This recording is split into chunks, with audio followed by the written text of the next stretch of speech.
प्यास और उसके बाद वो जंगल एक बार फिर से सुमन की चीखों से गूंज उठा। लेकिन आज की रात सुमन की चीखों को सुनने वाला वहां पर कोई भी नहीं था। अगर वहां पर कोई मौजूद था तो बस हरिया, जो कि अब एक भेड़िए में बदल चुका था। सुमन के बालों को पकड़कर घसीटते हुए वो जंगल के बीचों बीच एक जगह पर ले जा रहा था। अगली सुबह गांव में। अरे भाई, पता नहीं क्या बात है, अपने गांव का हरिया किसान और उसकी पत्नी सुमन दोनों गायब हैं। दोनों का कोई अता पता नहीं। अरे कैसी बातें कर रहे हो भाई, ये कब हुआ है? अरे पूरे गांव में खबर फैली पड़ी है। कल रात को दोनों खेत की तरफ जा रहे थे, लेकिन लौट कर आए ही नहीं।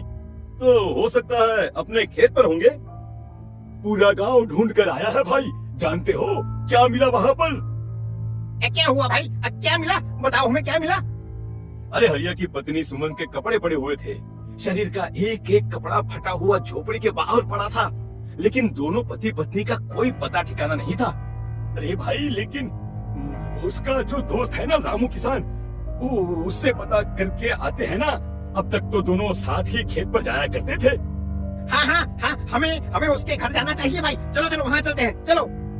वो सारे लोग रामू के घर पर पहुंचते हैं। रामू अपने घर के बाहर बैठकर हुक्का पी रहा था। आज सारे के सारे लोग टोली बनाकर मेरे घर क्यों आ रहे हैं? क्या कोई मर गया क्या भाई? अरे कैसी बातें कर रहे हो? तुम्हारा सबसे अच्छा दोस्त हरिया और उसकी पत्नी गायब है और तुम यहाँ बैठकर हुक्का पिए जा रहे हो? रामू ने अजीब सी नजरों से उन सब गांव वालों की तरफ देखा, जिसकी वजह से वो लोग एक बार के लिए डर गए। गायब है?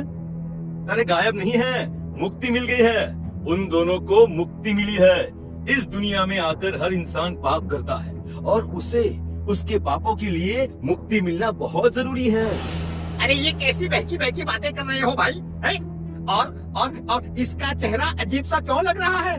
लगता है दोस्त के मरने का गम बैठ गया है, पागल हो गया है शायद ये पागल। ये बात सुनते ही रामू चीख कर जोर से चिल्लाते हुए कहता है, पागल मैं नहीं हूँ, पागल तुम सब हो। और ये शैतानी जंगल अब तुम में से किसी को नहीं छोड़ने वाला, सबको खा जाएगा। याद रखना मेरी बात। शैतानी जंगल? कैसा शैतानी जंगल? लगता है रामू पागल हो चुका है। हमें यहाँ से चलना चाहिए भाई, चलो चलो चलो। तभी रामू की पत्नी बाहर आती है। नहीं नहीं, आप लोग इनकी बात का बुरा मत मानिए। 2 दिन पहले हरिया के साथ खेत पर गए थे। जब से वहाँ से आए हैं तब से ऐसी ही बातें कर रहे हैं। भगवान जाने ऐसा क्या देख लिया उन्होंने, खेत में कुछ भी बड़बड़ाते रहते हैं। लेकिन गांव के लोगों ने कमला की कोई बात नहीं सुनी और वो सब वहाँ से चले गए। रात अब धीरे धीरे ढलने लगी थी। तभी अचानक किसी ने धीमी सी आवाज में रामू को पुकारा। रामू, आ जाओ, मैं तुम्हारा इंतजार कर रहा हूँ। और सुनो, अपनी पत्नी को साथ लेकर आना, नहीं तो काम अधूरा रह जाएगा। ये आवाज सुनते ही रामू के चेहरे पर शैतानी मुस्कुराहट आ जाती है। वो धीमे कदमों से अपने घर के अंदर आता है। क्या हुआ? तबीयत ठीक है ना अब आपकी? मैं तुझे अपने साथ खेत पर ले जाने आया, चल। मैं तुम्हारे साथ कहीं नहीं जाने वाली। मुन्ना गहरी नींद में सो रहा है और उसे अकेला छोड़कर मैं तुम्हारे साथ खेत पर नहीं आ सकती। वैसे भी तुम्हारे उन खेतों में भगवान जाने कौन सा राक्षस घूम रहा है, मुझे तो डर लगता है। रामू गुस्से में दांत पीसता अपनी झोपड़ी से बाहर आ जाता है और कमला गहरी नींद में अपने बच्चे के साथ सो जाती है। तभी अचानक रात को रामू की झोपड़ी के ऊपर एक साया वही गाना गुनगुनाते हुए घूमने लगता है जो हरिया के मोबाइल में बजा करता था। मैं मौत जाओ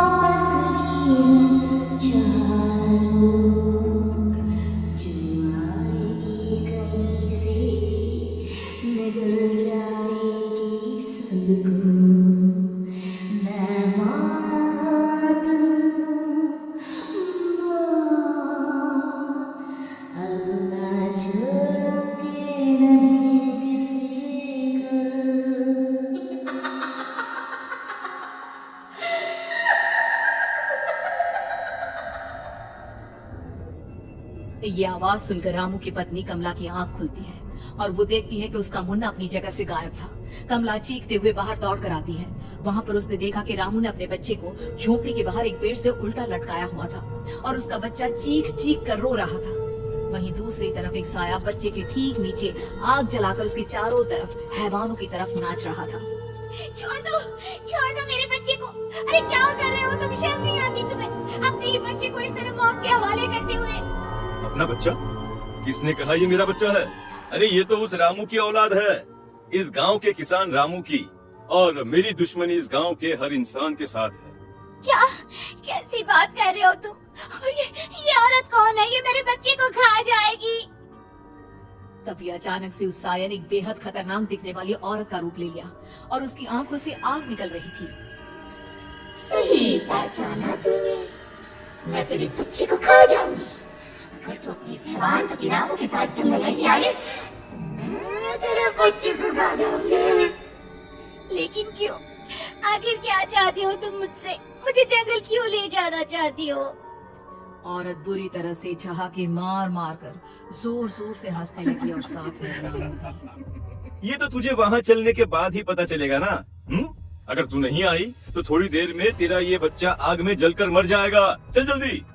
नहीं नहीं, मेरे बच्चे को छोड़ दो। तुम जहाँ कहोगे मैं तुम्हारे साथ चलने के लिए तैयार हूँ। और उसके बाद उस बच्चे को झोपड़ी में लिटाकर आगे आगे वो साया चल रहा था और उसके पीछे पीछे रामू अपनी पत्नी के बाल पकड़कर उसे घसीटते हुए जंगल की तरफ ले गया। जंगल में जाने के बाद कितनी खूबसूरत हो तुम। आज की रात बस तुम और मैं एक दूसरे के साथ रहेंगे। मुझे तुमसे बहुत डर लग रहा है।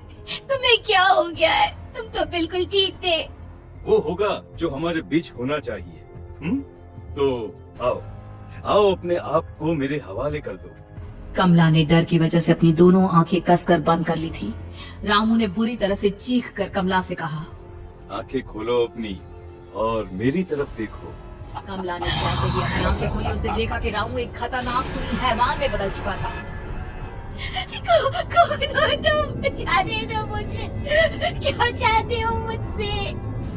नहीं, जो एक आदमी एक औरत से चाहता है। मैं तुम्हारा पति रामू नहीं, बल्कि इस जंगल का एक भेड़िया हूँ, और आज की रात तुम्हारे खून से अपनी प्यास बुझा जाऊंगा। और उसके बाद वो जंगल कमला की दर्दनाक चीखों से गूंज उठा। अगली सुबह कमला के कपड़े भी जंगल में उसी तरह पाए गए जैसे कि सुमन के पाए गए थे। इस घटना के बाद पूरे गांव में दहशत का माहौल था। अपने माँ बाप की मौत और गांव में हो रहे इस तरह की घटनाओं की खबर सुनकर किशन शहर से गांव लौट आया था। अपने माँ बाप की बेदर्द मौत की वजह से वो बहुत परेशान था। तभी अचानक उसे अपने घर में खाट के नीचे पड़ा हुआ वो मोबाइल फोन मिला जो उसने अपने पापा हरिया को गिफ्ट किया था। अरे कितने प्यार से पापा के लिए मोबाइल फोन लेकर आया था, इसे एक दिन भी काम में नहीं ले पाए। और आखिर कौन है जो गांव में इस तरह की हत्याएं कर रहा है? क्या है इन सब के पीछे? क्या है? मुझे पता करना ही होगा, वरना एक दिन पूरा का पूरा गांव खाली हो जाएगा। इस गांव में एक भी जिंदा इंसान नहीं बचेगा। गांव के लोगों की मदद करने के इरादे से किशन अपने गांव से दूर एक दूसरे गांव में बहुत बड़े तांत्रिक के पास मिलने के लिए गया। तांत्रिक बाबा, अब आप ही कुछ उपाय बता सकते हैं। भगवान जाने हमारे गांव को किसकी नजर लग गई है। नजर नहीं लगी है, किसी ने तुम्हारे गांव को बद्दुआ दी है।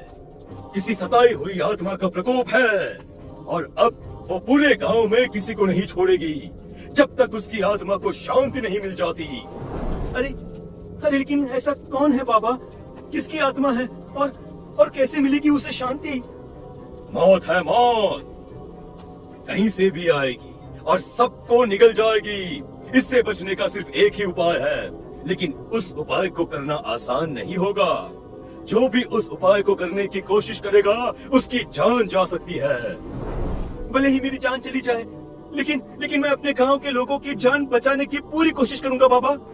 तो ठीक है, फिर अगली अमावस की रात जैसा मैं कहता हूँ वैसा ही करना। अमावस की रात तांत्रिक के बताए अनुसार किशन अपने साथ केरोसिन लेकर जंगल की तरफ चल पड़ा। उसके हाथ में देवी के मंदिर का सिंदूर भी था। किशन जंगल के बीचों बीच पहुंचा। ये देखकर उसकी आंखें फटी की फटी रह गई। वहाँ एक उबलते पानी का तालाब था और कई लोगों की लाश लटक रही थी। किशन की माँ बाप की लाश भी वहीं थी। माँ, बापू, क्या हो गया? ये क्या हो गया? तभी वहाँ पर एक औरत और आदमी आते हैं। उन्हें देखकर किशन चौंक जाता है। गोपाल काका, आपकी तो 5 साल पहले मौत हो गई थी। और निर्मला काकी, आप मौत तो हो गई थी, लेकिन तुम ये नहीं जानते कि हमारी मौत कैसे हुई थी। क्या क्या कहना चाहते हैं आप? कुछ नहीं, बस ये जान लो कि अब इस गांव में कोई जिंदा नहीं बचेगा। लेकिन क्यों काकी? क्योंकि 5 साल पहले इन गांव वालों ने मुझे डायन बताकर पत्थर मार मार के मार डाला। मेरी कोई गलती नहीं थी। गांव का एक बच्चा क्या लापता हुआ, सारा इल्जाम मेरी पत्नी पे डाल दिया। और जब मैंने निर्मला की जान बचाने की कोशिश की तो मुझे भी मार डाला। आपके साथ ये बहुत गलत हुआ काका, काकी, लेकिन आप जो कर रहे हैं वो भी सही नहीं है ना? तुम यहाँ से चले जाओ वरना तुम भी नहीं बचोगे। हमारी आत्मा पिछले 5 साल से मुक्ति के लिए भटक रही है। चले जाओ यहाँ से। मौका देखकर किशन सिंदूर उन दोनों के ऊपर डाल देता है। उनका शरीर जलने लगता है और वो भयानक तरीके से चिल्लाने लगते हैं। अगले ही पल किशन उनके ऊपर कैरोसिन डाल देता है और वो दोनों जल जाते हैं।